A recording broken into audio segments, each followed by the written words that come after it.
Breakfast is the most important meal of the day. You have heard that all your life. You hear it all the time in fitness talk. So today we are going to talk about it. I'm going to be using my Eat This Not That book, but I will also be giving my personal insights on breakfast and just how to approach it. If you hear any sounds, it is my cat being crazy today. She is like tapping a piece of paper across the floor, but you know how I roll. This is Snatch Chat. It's a random chat, and I don't do a whole lot of editing, and it's just off the top of my head. So I'm just putting that out there. And then a little sidebar, this mic, okay, is very visible because I had it beautifully placed on the floor, okay, but my cat decided that she wanted to, dive at it and stuff. She thought it was a mouse or something. I don't know what she thought. But anyway, little sidebar, but we're going to get into breakfast today, okay? We're going to talk about breakfast. If you are new here, if you have been here and you're not subscribed, please do so. I am Tiffany, certified personal trainer, nutrition specialist, and your body snatcher, and this is Snatch Chat. So the main purpose of this channel is to give you nutrition and fitness insights and to also help you save time and not waste all your efforts on your fitness journey. Okay, so definitely subscribe if you're interested in that kind of content. I do post every week, so definitely check that out. And then last, make sure you get your freebie. So I always put a little kit where you get some workouts and a few nutrition and mental insights, okay? So definitely go do that. All right, so let's go ahead and get into it. So breakfast is the most important meal of the day. That is said a lot. I will be using this Eat This Not That book. So I do these quite a bit. I've done several on the channel already. It is a wealth of information in this book, so I will go ahead and say that if you are one of those people that eats out a lot or anything like that, you may want to check this book out. But it also talks about just random, topics as well.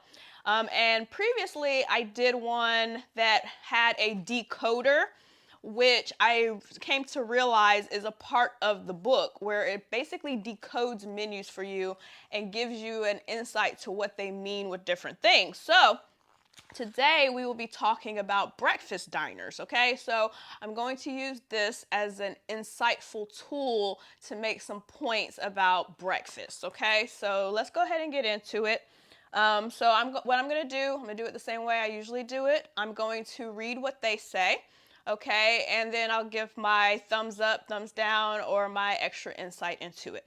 I will say this one has quite a few notes, so, hopefully this won't go super long, but it's good information, so just definitely hang in there, okay? So, all right, the first thing they have is home fries, okay? So this is the little tidbit that they shared. They said the breakfast equivalent of French fries, okay? It's like waking up on the wrong side of the nutritional bed. The carb boost might give you an initial surge of energy, but you'll be running on empty long before lunch. Okay, personally, we're just going to go ahead and start off not agreeing. So I personally think that, it depends on how they cook it. My cat is going crazy. It depends on how they cook it, but home fries can often be a really good option, okay? Because, a lot of places will fry them, but I am a huge potato fan. It's one of my favorite things to eat. A general russet potato is very low in calories. Even sweet potato is really good for you. So I would actually put them on the better end of things. It does depend on what you are getting it with. So they listed it as like a side to other things, which is of course how most of us eat potatoes. I personally don't see a flaw in that, and I think that it's totally fine. But that is their, insight on it. I really hope that this just comes out right, because this cat is making so much noise, but y'all know me. Okay, I'm not gonna super edit this, okay? All right, eggs benedict. Made from melted butter and egg yolks, the hollandaise that covers it is a big blanket of cholesterol. Waiters don't like to serve this because they're afraid you won't live long enough to tip. They have a sense of humor. Okay, so eggs benedict in general, eggs are very high in cholesterol. So, as a general rule, I'm going to say that you should always be cautionary on how many eggs you eat a week, and just things that are high in cholesterol in general. The main thing I would say would be the butter, of course, because it's going to be very high in fat. Eggs are also very high in fat. They're not relatively high in calories. They're only 70 calories per egg. So even if you have two, you're only looking at 150 calories. So me personally, I do like to eat eggs regularly. I eat them 2 or 3 times a week though, to limit the amount of eggs I am eating. If I could get away with it, I would probably eat them more, but I do not eat them for the cholesterol. So I do understand the point they're making, and I mostly agree, but I do think that eggs in general are a great, alternative to a lot of things. What I will say is that they're not as high in protein as people believe them to be. So your average egg is going to have like 5 or 6 grams of protein in it per egg. So you're looking at 12, grams of protein for 2 eggs. So you could do that very easily by like a half portion of chicken, like just a 4-ounce portion of chicken, or something else. You're going to get way more protein than that. Okay, so just putting that out there. All right, pancakes. These are usually made from white flour, whole milk, and eggs for a total of 165 calories and 5 grams of fat apiece, before the butter and syrup, of course. A typical waffle has 550 calories and 21 grams of fat. A slice of French toast has 150 calories and 7 grams of fat. Okay, so that is pretty much saying that you should opt for the pancakes or the French toast. I do. So what I will say about that is, with the waffle, what happens a lot of times is the waffle is really large in size, right? So a lot of times they'll have the griddle, so it will be a really large, big thing. And then also they use special ingredients for it. But as it noted, that the 165 is for one pancake, and as you know, most of us do not eat one pancake. So if you're going to eat 3 or 4 pancakes, you're pretty much looking at a waffle anyways. French toast, that's pretty much just bread, but it's very, very high in calorie because of the butter, and just the dredging in the egg, right? So, in general, any of these are not going to be your best options, of course. They are very high in calorie, and for weight loss, you know that you need a high calorie deficit. So that is what is going to get you to the weight loss, holy grail. So, spending 500-600 calories just on your pancakes, if you're going to have other things for breakfast, that's going to definitely dip into that deficit. So, I probably would not make that my choice. None of them. Neither one of those would be my first choice, but if it's just a treat, I get that too. All right.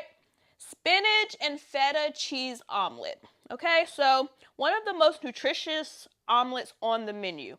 Feta cheese has 1/3 less fat than cheddar, 9.5 grams per ounce, and spinach is packed with nutrients such as vitamin A and C. So I agree with them on this. I think omelets are a great way to go for breakfast in general. You're going to get the egg, of course. The one thing I will say is sometimes these restaurants, they go really heavy on the egg, so they might even use more than 2 eggs, and that's when we start getting into trouble. But if it's really just 2 eggs and you're going to get anything with vegetables, you're winning, right? So spinach is, anything green is always going to be the winner. Spinach, broccoli, all of those. But even just adding onions, peppers, those kind of things, those are vegetables and they're going to help. I am on the bandwagon with the feta cheese, so of course you have to have a certain tongue for that. Feta cheese is a very pungent cheese and everybody is not going to like it, but I will say that I have grown to actually let it grow on me, and I actually really enjoy it now. Some brands I can do over others. I'll just go ahead and do a plug and say that I do like the Presidente 0-calorie feta cheese. So we picked that up kind of on a whim, and I really didn't think I would like it because I didn't like feta cheese at all. And then we got it, and I realized I really liked it because it's a more mild feta, because it's a fat-free feta. And usually I don't like fat-free dairy at all, but that is the one exception with cheese. I really do like Presidente's feta. And no, it's not sponsored. I know every time I suggest anything, I have to say it's not sponsored. It's something we bought at the grocery store, okay? So go get you some Presidente feta cheese if you want to try a non-fat and very low calorie. It's only 35 calories per ounce, so really, really good stuff. Okay. All right, we're halfway through. We got through half a page, so hopefully we're making good time here. All right, wheat toast. Okay, so it says your goal at breakfast should be to pack in as much fiber as possible. Oh, they're talking my language now. You know how I feel about my fiber. And little choices count. Choosing wheat toast over white will give you a much needed 5 grams of the belly filling nutrient. So fiber, okay, you can watch most of my nutrition videos and I go on and on about fiber and how I think it's the most underrated and most secret sauce thing for fat loss, okay? Fiber is in itself, okay, it is meant to fill you up. Its whole job really is to be a very indigestible carb in your body. So it does keep you full longer. It does a lot for your digestive system and cleaning you out. It's just a really great thing to have all together. Most people do not get what is recommended. So 30 grams of fiber a day is really a good target to hit, and most people will never hit that. So the more fiber that you can get in your diet, the better you're going to do with your weight loss journey. Most likely, I can't guarantee, but most likely, because you won't be hungry as you are all the time, and the snacking will very likely go down. So I will say that. Also, with just wheat toast and these like multi-grain toast in general, I eat them, and a lot of times people don't realize they have a lot of protein in them. So a slice of like a Arnold multi-grain bread, yes, it will have like 110 calories per slice, but it also has like 5 or 6 grams of protein per slice. So think about that, like 2 pieces of toast, okay, has the same amount of protein as an egg, right? As the 2 eggs. So it's equal, one egg, 1 piece of toast. But the piece of toast, of course, is going to have a little bit more calories because it's only 70 calories for the egg. But still, a lot of people don't associate their carbs with protein when in reality you definitely get quite a bit of it. So that's the other point that I would add about the wheat toast, okay? Assorted muffins. Check the paper they're sitting on. A dark stain means they're fat sponges. This thing is trying to be real creative with their words. I appreciate their wit, okay? They're trying to be cute. And they're right. I mean, muffins, basically it's just cake, right? A muffin is nothing but cake. It just has, and this is the funny thing, there's just so many different words for cake. There's so many different things that really mean cake. Muffin is one of them, okay? It's just nothing but breakfast cake. So most of those you're starting at like 300 or 400 calories for the ones in the diners anyways, or at restaurants. So you're basically just having a piece of cake, and if you really love it, great. If it's really a treat, great. But just know that you are putting a dent into your calories for the day, okay? Sticky buns.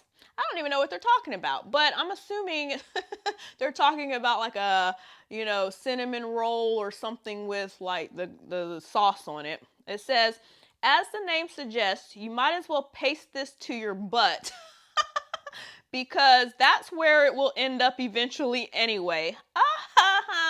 Comedy. So yeah, basically they're saying that this is the kind of stuff that will catch up to you and make you gain weight or keep weight on, and they are correct. So this is kind of common sense. I don't think I have to go on a soapbox about this, but when you start talking about anything, and just to be clear, This is all under breads and muffins category on this menu. So this is where you're going to start getting a little trouble when they start talking about like the, standalone bready things, but they're not really bread. They're basically just cakes, okay? So grilled sticky bun, that's just another word for cake, as I said. So anything that's going to be a honey bun or anything like that, it's not going to be your best option. Oatmeal. So this book is new. Like, they have newer versions, okay? But I have the older version, so they have updated this. But as you know, oatmeal is all the rage right now, soaked oats and all of that. So let's see what they have to say about that. Okay? The best choice on this menu. Oat contains soluble fiber, which helps lower your cholesterol, and they're also very low in fat and sodium. Add raisins for sweetness. So they're on the bandwagon. I'm cool with it. The only thing I will say about oatmeal is that, you do have to kind of pay attention to your portions. I do find some people have a hard time with I think individual packets are really good, because it keeps you disciplined and it just kind of tells you exactly what you're doing. But if you're one of those people that's willing to really measure and really pay attention to the calorie count of your breakfast and all of your food, I think oatmeal is a really great option. It is higher in fiber than a lot of your other options, but it also is just filling and it's just satisfying and it's delicious, to be quite honest. I mean, oatmeal is just delicious. Okay, and then the last thing they have in a box is breakfast meats. Okay, Canadian bacon is lower in fat and higher in protein than ham. And at 30 calories and less than 2 grams of fat a slice, regular bacon trumps pork sausage every time. Okay, so yeah, let's talk about some breakfast meat. So I would really highly suggest that you just forget the pork altogether and just go for turkey or chicken bacon. You are going to cut so much out on the fat. And I'll just use this opportunity to say that's with dinner, breakfast, or whatever. If you can cut out any red meat and pork, you are going to drop your calories dramatically, okay? And I just can't really express this enough. It's really worth drilling, okay? And pork is very high. And they're also, both pork and red meat are just really high in saturated fat. So that is doing nothing for your heart, okay, your heart health or anything else, your endurance. It really needs to be in moderation. So that's what I will say for that in general, okay? They have one more little point in the top of this. And by the way, I just doing this with you. I didn't really look at this beforehand, so everything that I'm saying is off the top of my head. But they have a little highlighted thing that says avoid the highlighted specials. Although you're saving money, you're sacrificing control of your meal, which usually means more fat, cholesterol, and calories. Instead, create your own special, they put in quotation marks, from the more healthful items. And I agree with that. So I think in general, with any principle, you should always take control of your own food, okay? You should always be in control. I always say it, if you're going to a restaurant, you're automatically giving up some of your control. You can't control the grease they use. You can't control the way they cook. You don't know exactly what they're, doing in the kitchen. You can't control the portions because there's no standard, even with fast food. They put all these labels and they're required to put calorie counts on everything, but they might short you, they might give you more. So unless you're going to walk around with a food scale, which you're not, there's just no way to really know what you're getting, okay, if you are not in control of your food. So eating out less is always going to be the best option and the easier way to lose fat and lose weight. Okay, so that is it for the book. I am going to give you one of my favorite breakfasts, basically what I eat every day, just to, add to the sauce. I did do a video on it recently, but I really, really love Fiber One breakfast cereals. So the one I talked about in a previous video was their honey one, which is really great because it gives you 36% of your fiber for the day. And it tastes just like your typical like honey cereal, honey flakes basically. And I ate that for a long time, and recently I just finally found their regular brand. So they just have like the wheat brand, the straight up little strings. They don't really taste like much. And what I've been doing is I've been adding them, okay, to vanilla oat milk. So I use oat milk for my cereal, but this one, let me tell you the difference, okay? So this could be a video in itself. I might do like a little standalone video for this, but the honey ones, okay, for 54 grams, it's 170 calories, and that is the serving portion for that. For the gram ones, okay, it's 40 grams and it's only 90 calories. So it's a little less on the amount and the actual portion, but let me tell you, it's 65% of your fiber for the day. And it's all, and you can tell, and that is why the portion is smaller, because when you eat that brand version of it, it is super heavy and you can feel like you ate a lot of fiber. So I'm really excited about it, honestly. And to compensate, like I said, for the fact that it doesn't have much flavor, I did use some vanilla oat milk, and then I will also be trying it with bananas, which I always put in the honey version, okay? So that was just a little sidebar. I wasn't really expecting to go into my cereal routine, but that is basically what I eat every single morning is Fiber One cereal, and it's just a way that I can get my day started off on a good start. And I know that I've started off with a lot of fiber, so it really helps me hit my goal for the day, especially with the newer version that I'm getting. Okay, so that is it for the day. Again, eat this, not that. It's a really, really great resource. Basically one of my food Bibles, I would say, and very good for anyone who is used to eating out. It has most fast food restaurants in here, and it just has a lot of insights on what to order. Other than that, and I will of course link that in the description as well. But other than that, we're done. So make sure you subscribe first. Let me just subscribe to the channel, and then get your freebie, your workouts, and all of that. Okay, so that's it. Till next time, eat well, drink well, take care of yourself, mind, body, and spirit, and I will see you soon.